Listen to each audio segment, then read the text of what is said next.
Hello and welcome to Summoner, part 38, and in this part we'll be finishing off a few side quests, and actually also moving on to the next dungeon and finally finishing off Orenia.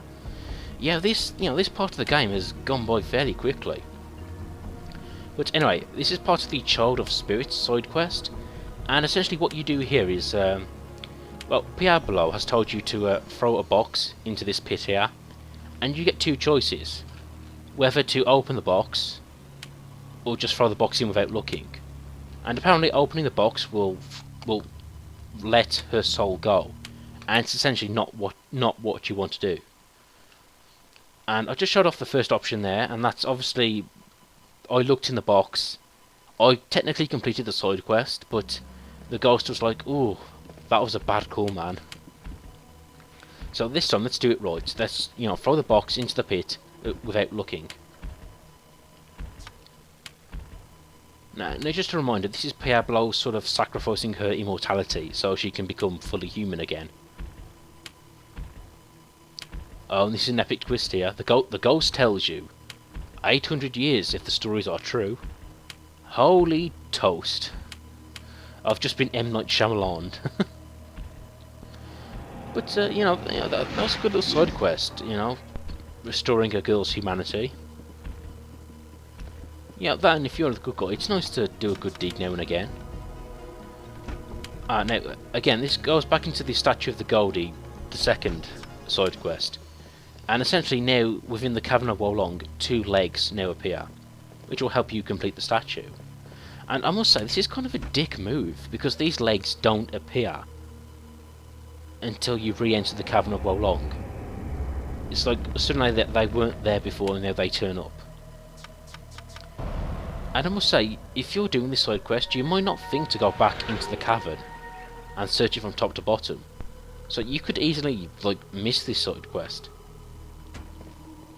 But anyway, I wanted to show off the poison summon here, which we got from the forest, the ring of the ring of the forest dragon or whatever.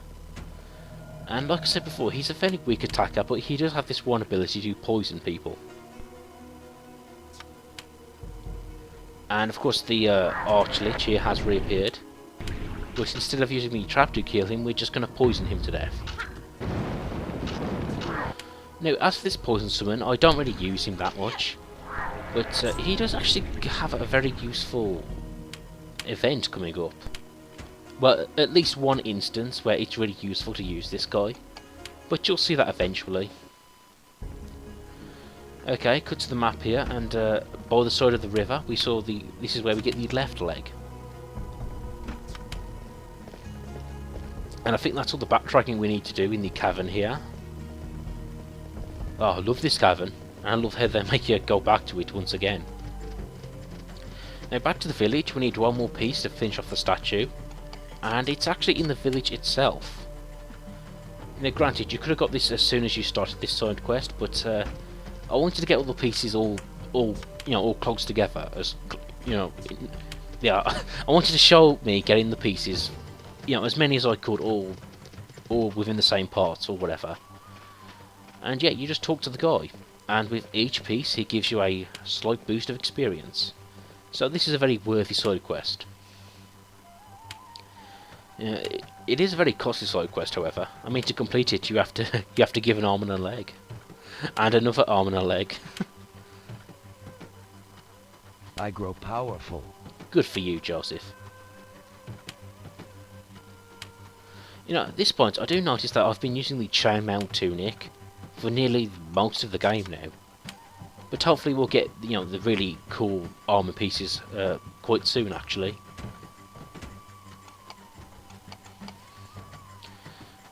Now, at this point I'm wondering what do I need to level up, and I think Magic Resist could do a bit of attention.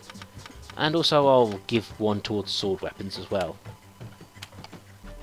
Because like I said, you do use blunt, but there's some really cool sword weapons for Joseph, so it's worth giving both of those attention. And of course you have to talk to him one more time to finish off the side quest.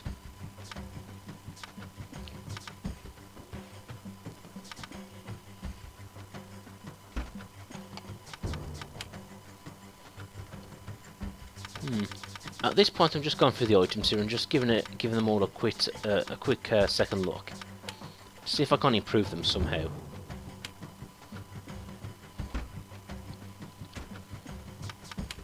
That, and we just got the anti-magus talk, which really helps your magical defense. And I decided to give it to a Jakar. You know, my approach to a Jakar now is to make him defensive as well as heavy hitting, because he's a really good tank. And this is Paebo. You talk to her and that will sort of finish off the Child of Spirit side quest. Well, the thing is, if you did look into the box, that still would have technically counted as completing the side quest, although she wouldn't have appeared here. Anyway, she does give us the Ring of Control. 2 kick, 2 trip, 2 push. I guess the trip thing would have been useful for Felice, or you know, a couple of parts ago, but it's not really an important one. I know this part, I cut to... This is a random encounter, and I remember I cut to this straight away because I was grinding, and I wasn't recording.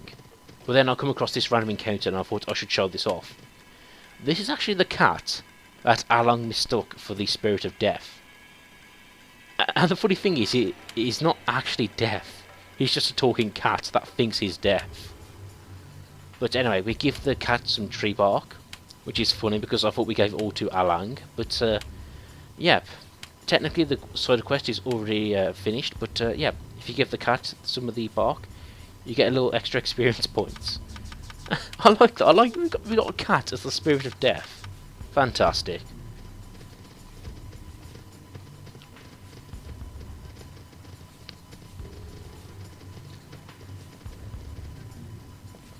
And again, I'm trying to think what random encounter that was, and I think you saw it there. We saw some like red batchites. Anyway, now we're onto the world map, and we're actually going to finish off Orenia by entering the Jade Temple, which suddenly appears near the Tower of Eloy. And I just wanted to go through the items here. First of all, the chainmail tunic. Yep, I'll still keep it equipped to Joseph and Jakar because at this point I don't really have a better, you know, one-piece armor. So, and I've got the boots here, and I've equipped him with the Ring of Health. 2 rings of health, in fact, because I know Joseph has a problem with having like low health, especially when you use the summon ability, as well as the colour of health here. So yeah, he's really quite buffed at this point. I still have Lagros' sword because at this point I still haven't found a better sword, and just a regular heater shield, and some steel gauntlets. When it comes to Jakar, I thought I'll give the sledgehammer a try. And you can buy it from a merchant in Wolong for like 100,000 GP. Oh, sledgehammer, I should say warhammer. You know, damage 90, quite powerful weapon, although it is slow. And of course the Ring of Might, which you get from defeating Minotaurs in the Cavern of Wolong.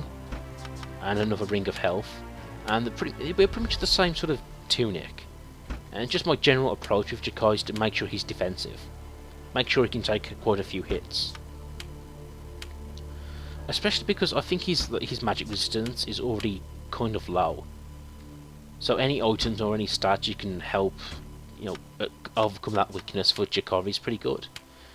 When it comes to Fleece, I just have the Shadow armor I got from the, I think it was the Serpent Rider in the forest.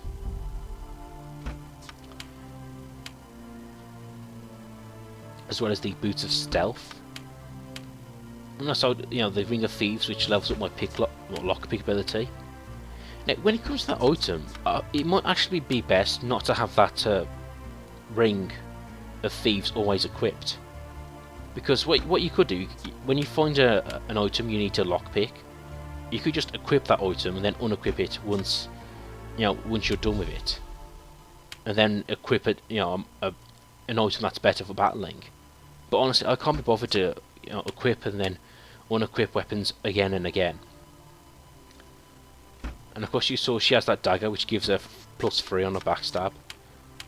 A very useful item. When it comes to Rosalind, I've got a crossbow for her. Not really much to say about Rosalind. She hasn't really changed that much. I've decided to keep the sort of singed robe. because I think it offers more protection than the robe of restoration. And just a regular studded pants. Yeah, when it comes to Rosalind, she doesn't really have that many armor choices throughout the game.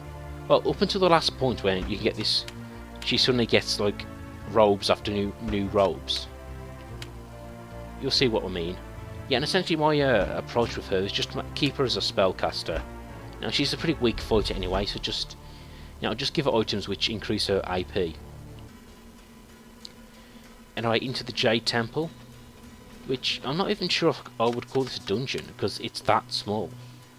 It's really just a building and a garden, really.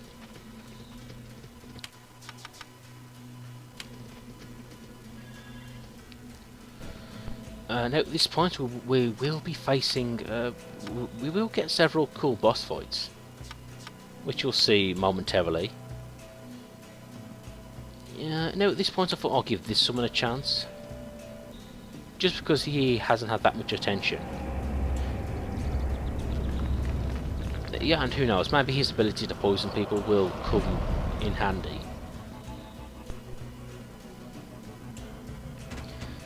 And if I haven't pointed out, have you noticed how the life bar of the poison elemental is sort of glitched up?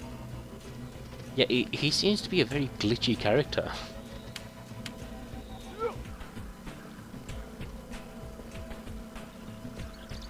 But anyway, boss fight coming up, and it's the last two of the riders. The Tiger Rider and the Ghost Rider. Now, as before, the Ghost Rider, he doesn't have the same ability that he had when you first faced him. So you don't need to worry about him summoning ghosts as extra enemies, because he won't do that. Now, my tactic for this fight was to use sort of Felice's backstab ability, but I don't think I need to.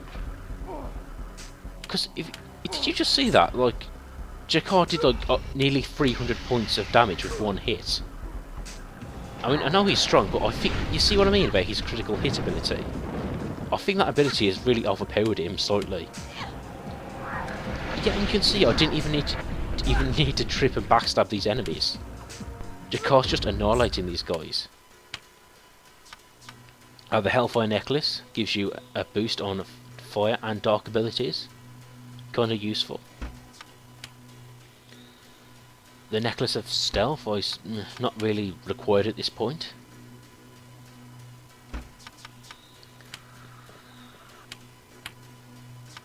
And we have the Horseman's Plate Mail. Ideal for Jakar, and actually I think at this point that is probably the better way to go regarding his armour. Although I am thinking I do need to get his heavy arms ability up to level 5 to equip these.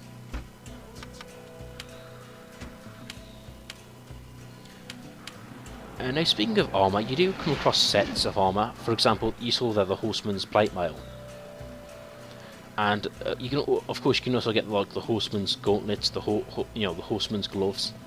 And I think the idea is you all put them together to like create a set. And as you can see, I think like the Horseman's armour is like destined for Jakar.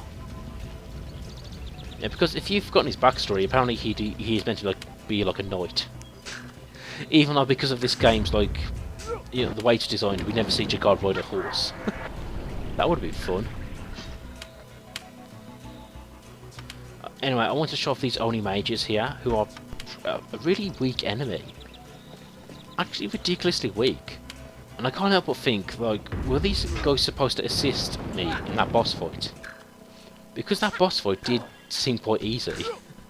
Was it meant to be like, the two riders plus these three mages against me? Because, if they did, they really screwed themselves over.